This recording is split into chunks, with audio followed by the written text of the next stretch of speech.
Hello, dear students. So, today we proceed with the next topic of chapter number 13, that is importance of consumer price index or cost of living index.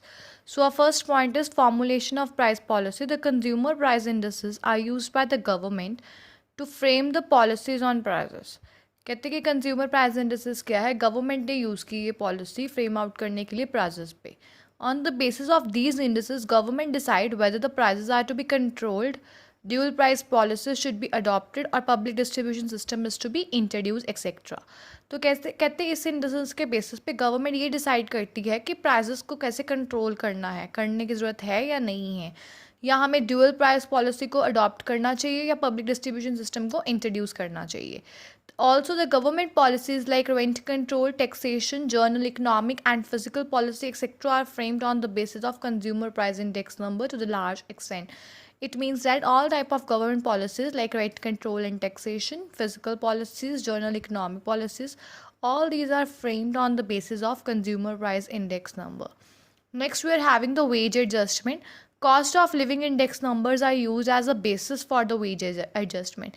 It means that कि जो cost of living index है वो हम use करते हैं just as a base for the wage adjustment कि wages में adjustment करने के लिए. The rates of dearness allowance are decided by the government on the basis of these indices.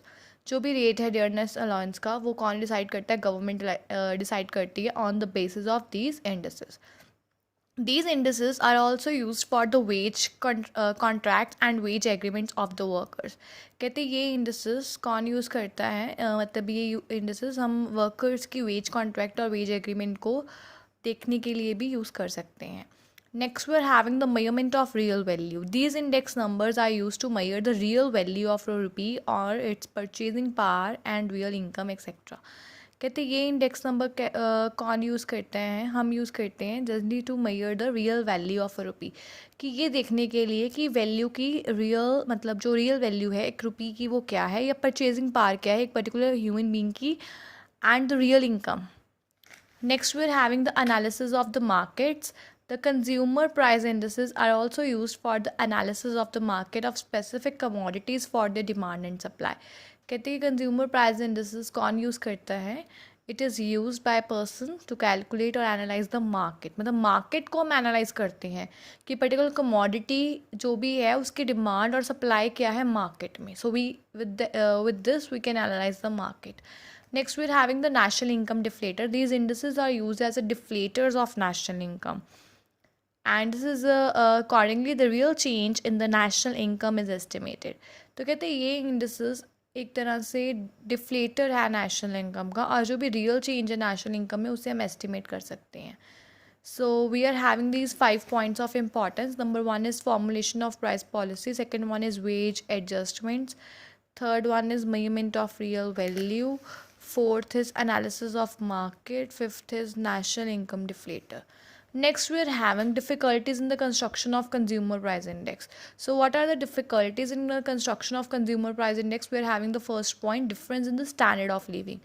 कहते हैं कि जो कंजप्शन पैटर्न है अलग अलग कंज्यूमर्स का वो डिफरेंट है, उनका डिफरेंट लिविंग स्टैंडर्ड है. So therefore can not be one consumer price index number for different classes of society. तो अलग अलग क्लासेस ऑफ सोसाइटी के लिए एक इंडेक्स नंबर नहीं हो सकता. So there is a difference in the standard of living and this is a basic limitation in the construction of consumer price index. Next, we're having the difference in the prices. The price indices are constructed on the basis of retail prices. तो कहते हैं जब भी हम price indices को calculate करते हैं हम रिटेल प्राइसेस के बेसिस पे कैलकुलेट करते हैं, but the retail price vary from place to place and even at the same place from shop to shop. मतलब जो ये रिटेल प्राइस है ये वेरी करता है, डिफर करता है प्लेस टू प्लेस या shop to shop and even at the same place, and such it is difficult to have a representative price for the calculation of consumer price index. It means that कि difficulty create होती है एक representative price को देखने के लिए कि जो कि हम यूज़ कर सके कैलकुलेट करने के लिए consumer price index को. So next we are having our third point, that is difference in proportion of expenditure. All the members of any particular group do not spend on the various items of consumption on the same ratio, and even one person does not spend on various commodities in the same ratio at two different periods of time. कहते जो भी members हैं particular group के, कहते हर कोई equal amount of consumption नहीं करता, items की सेम रेशियो में कंज्यूम नहीं करते। और कहते ये भी ज़रूरी नहीं है कि एक ह्यूमन बीइंग सेम कमोडिटीज़ पे सेम रेशियो पे स्पेंड करे अलग अलग पीरियड ऑफ टाइम पे। It's not being necessary. सो कहते a consumer purchase ratio depends upon his और हर टेस्ट हैबिट्स एक्सेट्रा। तो कहते जो कंज्यूमर है उसकी परचेज रेशियो बेसिकली कहते उसके टेस्ट हैबिट्स पे डिपेंड करती है। अकॉर्डिंगली तो it is difficult to construct a cost of living index that truly represent a change in the cost of living over time. तो कहते ये एक तरह से डिफ़िकल्टी है कॉस्ट ऑफ लिविंग इंडेक्स को कैलकुलेट करने के लिए, क्योंकि कॉस्ट ऑफ लिविंग इंडेक्स हमें सही तरह से change in the cost of living over time बताता है, बट यहाँ पे तो डिफ़िकल्टी है बिकॉज टेस्ट चेंज हो रहा है। तो normally there is a change in the preference of a consumer to buy the things. So this is a difficulty that is difference in proportion of the expenditure for a particular commodity. Next, we are having our topic 8, that is the wholesale price index. The wholesale price index measures the relative change in the prices of commodities traded in the wholesale market. It means that कि wholesale price index हमें relative change बताता है commodity के prices में wholesale market के। In India, the wholesale price index are constructed on weekly basis. India में wholesale price index हम weekly basis पे calculate करते हैं। So what are the uses of wholesale price index? We are having a first use, that is forecasting demand and supply. In forecasting demand and supply, the wholesale price indices are often used to forecast the demand and supply situation in the economy. An increase in wholesale price index is an indication of excess demand. It is a situation in which demand is greater than supply.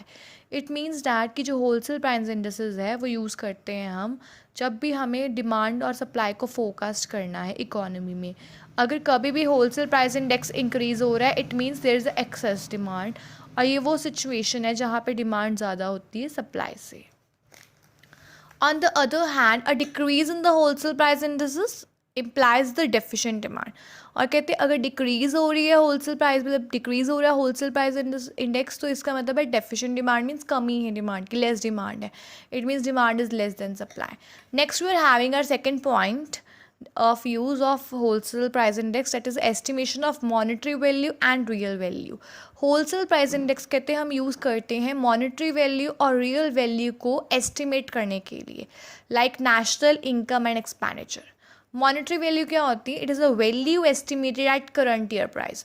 मतलब monetary value वो value है जो कि हम estimate करते हैं current year के prices पे। Real value is a value estimated at base year prices और एट कांस्टेंट प्राइसेस।